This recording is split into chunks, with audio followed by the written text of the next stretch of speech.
फिर 5 दिन फील्ड करता था। कब तक करता था? जब तक ये पैसे खत्म ना हो तब तक। दूसरा कोई सपोर्ट नहीं था। ये मैं आज क्लियर इसलिए करवा रहा हूं ताकि आप अपनी अभी जो कमजोरी है, पोजीशन डाउट है, मतलब डीम है, तो आप बहाना ना करो। इसलिए मैं शायद ये सारी चीजें मैं बहुत सारे साथियों को नहीं बताता हूँ, लेकिन आज मुझे बताना पड़ेगा क्योंकि इस एरिया में मैं एक जगह प्रोग्राम शायद परवीन भाई आपकी टीम में कह रहा हूँ, डेयरी को कोई गांव था वहाँ, दिलसुख भाई मुझे ले गए, शायद आपकी टीम में होगा। वहां पर बाद में मुझे पता चला बहुत सारे साथियों का प्रॉब्लम था। तब मुझे लगा यार अगर मेरा जो पोजीशन था, मेरी कुछ बातें अगर बताने से किसी का जीवन बदलता है तो वो बताने में मुझे शर्म नहीं रखनी चाहिए, क्योंकि मैं तो निकला हूं ना इसी से भाई।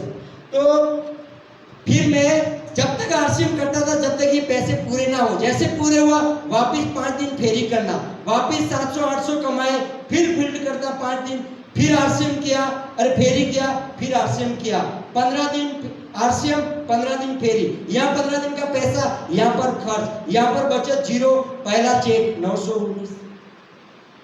करेगा कोई दोबारा आरसीएम? 150-200 के हिसाब से 4-5 हजार तो कमाता था ना, लेकिन यहाँ पर कुछ ऐसी पोजीशन में मैंने आरसीएम स्टार्ट किया, लेकिन इसका एक ही कारण है, अपलाइन के टच में रहा, कभी नेगेटिव नहीं हुआ मैं। बाकी देखो सर, यहाँ कौन करेगा आरसीएम? घर का सिंगल सपोर्ट नहीं था। अगर मांडवी से सूरत मीटिंग में भी जाना पड़े ना, उस दिन फेरी का काम बंद, यानी 150-200 रुपया वो टिकट का, आने जाने का, यानी 2 दिन का और चला जाता था, 2 दिन की कमाई और। लेकिन वो वाला क्लियर था, ये वाला जब तक ये क्लियर नहीं होगा ना तो आप टिक नहीं पाओगे। मेरा ये पहले ही क्लियर हो गया, इसलिए मैं यह हिसाब किताब नहीं करता था साथ। बहुत बार ऐसा होता था, गेस्ट हाउस में रोकने के लिए पैसे नहीं होता, पेपर बिछा के बस स्टैंड में पड़े रहते, पेपर बिछा के बस स्टैंड में।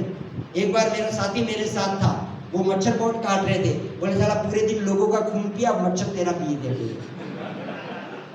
और मैं बोला, मैं ऐसा नहीं कि सिर्फ आपको मोटिवेट करने के लिए मैं आपको ऐसे बड़ा चढ़ा के बोल रहा हूँ, ये मेरी रियल घटना है।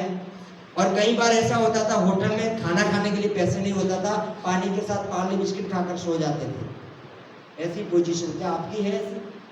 है क्या? तो मैं सफल हो सकता हूँ तो आप हो सकते कि नहीं हो सकते? आपके अंदर एक चाहत होनी चाहिए, एक आग होनी चाहिए। जब भी किसी ने मुझे गिराया, जब भी किसी ने मुझे नेगेटिव किया, मैं मजबूत होते गया। लोग हंसते थे, लोग बोलते तेरे आरसीएम का भूत है, उतर जाएगा, फलाना ढिंगड़ा, बहुत कोशिश करते थे, लेकिन मैं मजबूत होता था। अब तो मुझे इसको करके दिखाना है, अब तो मुझे इसको करके दिखाना है। अरे मैं तो सूट बूट भी नहीं पहनता था। सूट बूट पहनाने के लिए बहुत बड़ा रोल है संजीव गोयनका जी, एक बार जोरदार ताली हो जाए। क्या है, ये 13-14 में ऐसा कुछ था नहीं टेक्निकलों के लिए जगह छोड़ना। मैं पहले ही आकर ऐसे बैठ गया, दुर्गे जी जैसे बैठे वैसे कॉर्नर में आकर। संजीव गोयनका जी आए, कितने साथी मालिक बनना चाहते हैं? मैंने बोला मैं। फिर बोला यार तू लग रहा नहीं हुलिये से, क्योंकि कबाड़ी वाले का कपड़ा कैसे होता है, यहाँ तक का शर्ट पूरा ऐसा। तो बोले यार तू कपड़े से मालिक लग नहीं रहा है। मालिक तो बोले मैं लग रहा हूँ, अगर मालिक बनना है तो सूट बूट में आना पड़ेगा। अब मैंने बोला शादी में भी नहीं पहना सूट, और कबाड़ी का काम करूं और सूट पहनूं, थोड़ा शर्म जैसा लगे ना, थोड़ा ऐसा लग रहा है अटपटा। बहुत सारे साथी अभी भी टाई लगाने में शर्म आती ना। तो साथियों मैंने अभी संजीव गोयनका ने बोल दिया, मालिक बनोगे, ड्रेस कोड में आओगे तो रॉयल्टी आएगी। मैं बोला सर रॉयल्टी आएगी तो पहन लूंगा। बोले नहीं, पहनोगे तो रॉयल्टी आएगी। बहुत सारे साथी अभी बोलते हैं परवीन भाई रॉयल्टी आएगी ना फिर मैं ड्रेस में आऊंगा, रॉयल्टी आएगी ना फिर मैं बिलवाड़ा जाऊंगा। फिर ये तो वो हो गया, जब तक पहलवान नहीं बनूंगा तब तक खाना नहीं खाऊंगा। पहलवान बनोगे क्या खाना खाए बिना? तो वैसा काम है। मैंने तुरंत सूट सिला तो दिया, लेकिन शर्म आ रही थी, पहनूं कैसे?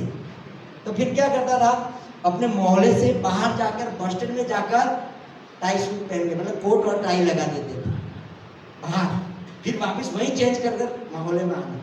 एक बार क्या हुआ, दुर्गे जी लेट हो गया, बाइक पे मेरा दोस्त छोड़ने आया, मैं ऐसे ड्रेस में चला गया। और अपने यहाँ तो पता है रात को रोज खाना खा के सब ओटे पे आकर बैठते, गप्पे लगाते रात तक। तो मुझे जाते हुए देख लिया बहुत सारे साथियों ने, बंगारिया बोले सूट बूट में आ रहा, लग रहा है कहीं बड़ा हाथ मारा है। बोले कहीं बड़ा हाथ तो नहीं मारा, मतलब उनको लगा कहीं कुछ बड़ा कुछ कांड तो नहीं किया है सूट बूट में। तो भाई अपने मोहल्ले में अपने भी तो कोई होते हैं। तो सुबह बोले राणा भाई आपको एक बात बताऊं क्या? बोले क्या? सब मोहल्ले को पता चल गया आप सूट बूट में आए। बोला पक्का? बोला अब तो लाइसेंस मिला, कल घर से ही जाएंगे, ऐसे भी पता चल गया। तो मैंने 6-7 महीने ऐसे निकाला है, मैं बाहर जाकर ही बैग उसमें से निकाल कर पहनता था। लेकिन साथियों अब उल्टा हो गया।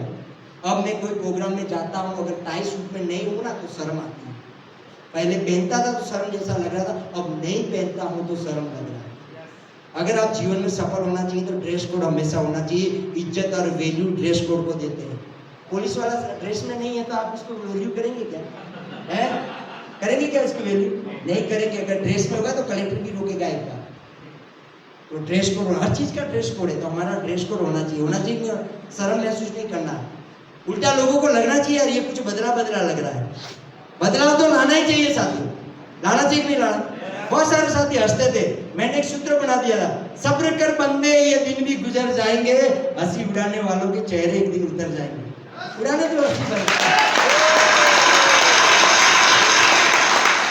साथियों मेरा जब मैं ये जो लिस्ट है ना मेरा, ये जब पूरा हुआ ना तो मेरे साथ जो पढ़े लिखे लोग थे, 7वीं तक ही पढ़ा था, तो कुछ लोग थे मांडवी के आसपास के, तो उसके